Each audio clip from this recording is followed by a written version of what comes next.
Well, I think what most people don't know about me is I was born in a really lower middle class family and born in Texas. My dad was in the Air Force. And so I lived in 5 states by the time I was 6 and have very little memory of it. But we settled in Wheeling, West Virginia, where I grew up primarily. And my father was somewhat abusive, and so my mother divorced him. And I got a stepfather who really raised me from the time I was about 6 until graduate high school. And I was a typical middle class, by then, suburban kid in West Virginia, except for the fact that my mother was an alcoholic and my father was a workaholic and sometimes drank as well. So it created a lot of compassion and empathy for me, because I'm very what's called hyper-vigilant. I notice every little thing because I had to survive in those families. And also, I think I have a huge sensitivity to pain, and that was really how I got started.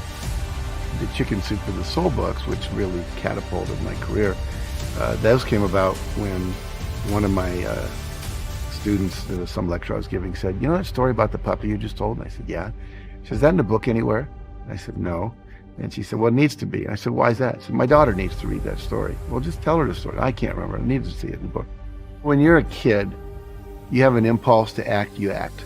You want to touch the cat, you want to throw the cat out the window. You want to stick your hand into the VCR and put peanut butter in there, you do. The problem is, as we're growing up, we get conditioned by our parents and our caretakers and our siblings and our teachers and coaches and nuns and all these different people that come into our life. Don't do that. Stop. That's bad. We get slapped and told we're not okay. And so after a while, when we go to do something, we're looking, is it okay if I do this, instead of just doing it. All my sons and my stepson and my stepdaughter have been great risk takers. They're all artists. One's a drummer, one's a hip hop singer. One is in high school, but he's in a school play. He just had to leave the school play. He sings, and then my daughter's a singer, and my other son is very athletic. He's a surfer. He snowboards as well. And he's always inventing games and trying out new things, always on the edge, always coming in with cuts and scrapes, which I love, because they're out there on the edge of their potential, exploring how they can keep pushing it. And it's not that they never get scared or they never feel rejected and have to go through things, but they seem to rebound very quickly. Every one of us knows what we want. We can feel it. I'll just tell people, if you could have anything you want and there were no limitations, what would you do? And everyone has an answer. Little kids, big adults. And that's their core essence. And if we all just fully do that which we're passionate about and understand the principles for how to bring that into being, then I believe the world will work perfectly. And that's why I do what I do.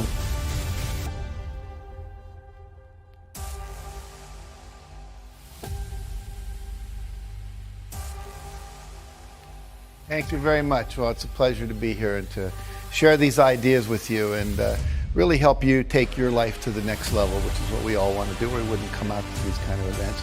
I'm going to start by sharing with you a number of very important critical ideas. And the first one is this one. There's a friend of mine, his name is Orrin Hudson, and he was the Alabama State chess champion. And he grew up in the ghettos of Birmingham and became a chess champion.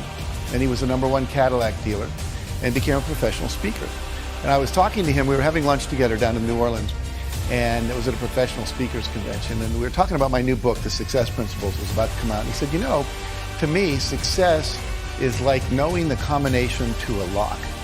He said, if you know the combination to a lock, it doesn't matter if you're male or female, white or black, Hispanic or Asian, you're 55 or you're 16, your IQ is 150 or your IQ is 93.